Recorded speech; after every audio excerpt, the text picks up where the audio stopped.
Well, Muschamp met the media just a day prior to spring practice starting there in Columbia, South Carolina on March 15th. We bring in Will Gunter from Fox Sports Radio there in Columbia and also Greenville, South Carolina. Will, it's always a pleasure to have you on for a football team that has a number of questions and really needs a strong spring to come out with some confidence in August. So let's start at the quarterback position. 5 quarterbacks getting reps beginning tomorrow.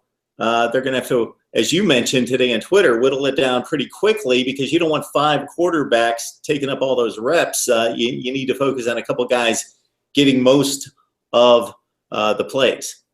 Yeah, they'll enter, and thanks for having me back. Always enjoy being on with you, but they will have to try and narrow it down over these 15 practices.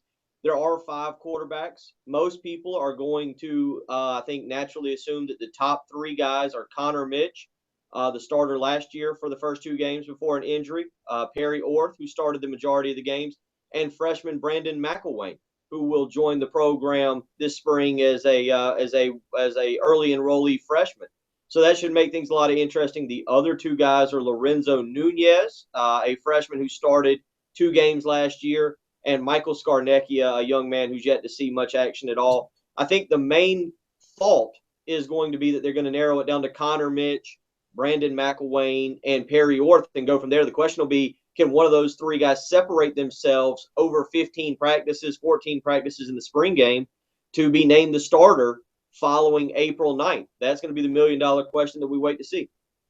I got to say, I'm a bit surprised that Muschamp said that they would like to name a starter at the end of spring practice. That seems virtually impossible.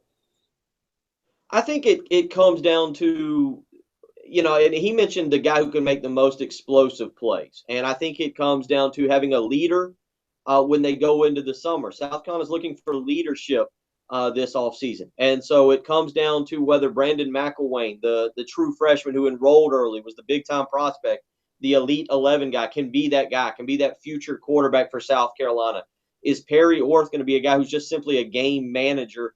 Or Connor Mitch, a guy who at times showed a little bit of promise last year and maybe benefits the most on the team from a coaching change, going from Steve Spurrier, who is a great coach and a fantastic quarterbacks coach, but has a sarcasm level to him that not all quarterbacks could handle. You think about some of the quarterbacks during his period who mentally maybe weren't able to handle Steve Spurrier.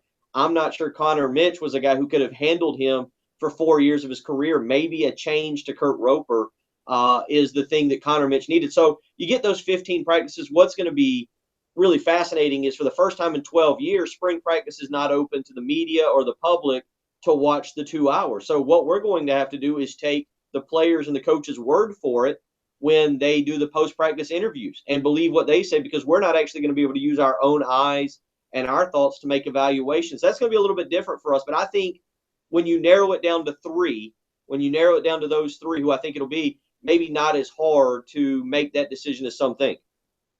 Well, that's no fun. Can't go see spring practice. The coaches are keeping you out this year. Wow. All right, so Brian Edwards gains a starting spot right out of the gate. Obviously, that's not assured. He's going to have to prove himself starting here in the spring, but he's coming off a knee injury. It seems a little odd that that type of privilege giving to an inexperienced player probably speaks to the wide receiver situation. Well, when you look at the offense this year, they need playmakers very, very badly. They need guys to step up and be ready to go. And Brian Edwards was a 4-star recruit who had Clemson had offered, Georgia had offered. He had a lot of big-time offers. And South Carolina was able to reel him in late in the process. Or he had committed early and then decommitted, and Will Muschamp came back in and was able to keep him in the fold. Now, the thing to take from that'll be interesting is Will Muschamp was asked, how do you come up with a depth chart? How did you come up with this particular depth chart for this coming spring? You only have so much film to go on. And Muschamp said, we did base it a little bit on film from last year, but we based the majority on it on workouts from the winter workout session. And Brian Edwards was very, very good. So as we look at the depth chart, and not just Brian Edwards, but at other positions defensively and offensively, maybe there was a surprise or two, but it's because they based it on, as Muschamp continued to say, first impressions, which are the most important to him.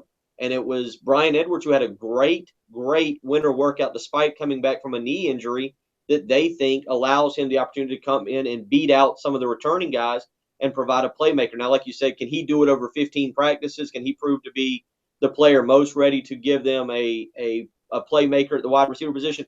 We'll find out. But I think it speaks volumes that he comes in from high school and is one of the hardest workers immediately and catches the coach's attention. I think you probably summarized it best when you looked at the comments that Muschamp had to make, and especially what you just alluded to in regards to them throwing away the game film from the fall and saying, hey, we're going to start fresh, start anew, and everybody's got a clean slate, and we're going to start to evaluate in the off season, that the depth chart is going to be extremely fluid.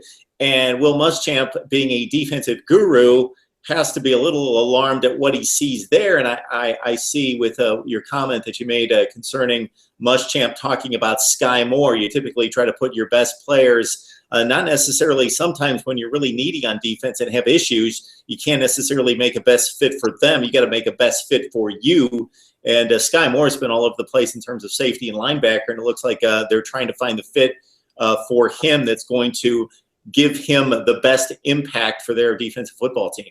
Well, this year more than ever, and this sounds so stupid to say, but I think it speaks this year, you have to get your best 11 guys on the field. And if Sky Moore fits that safety position as getting, another linebacker steps up, maybe he does slide back to safety. But at least today, Will Muschamp saying that Sky Moore will be a linebacker, but because of his versatility and because of the scheme, what that allows them to do is maybe drop him deeper into coverage. Sky Moore is going to be an integral part of this team. There's no doubt about it. How much he goes through the fall will be interesting because, as he said today, Sky Moore's dealing with a neck injury that's not very severe, but they're not going to put him in a lot of contact situations this coming spring. Sky Moore is going to be the leader of that defense.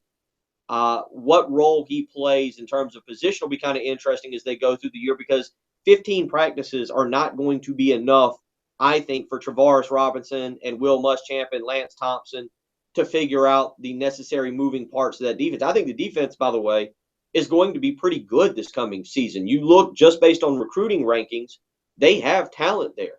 And if you believe that Will Muschamp's one of the most dynamic, the most creative defensive minds in all of college football, you think that with the talent that they have, they don't have much depth. There's no question depth is an issue. But with the talent they have in the starting 11, that they should be better. The question will be, where does Sky Moore fit best to help the football team? He's going to start him at linebacker, and he thinks linebacker will be the best position. Questions about the Gamecocks, questions about Will Muschamp's ability as a head coach to get the job done, considering his stay at Florida, which by all accounts, not good, but you got to remember he did have some good times, especially that 2012 team that only lost one regular season game. So Will Gunter from Fox Sports Radio there in Columbia helping us out on the Gamecocks, starting up spring practice tomorrow. Appreciate the time, Will. Always appreciate you having me. Look forward to talking more spring football as we move through into warmer weather.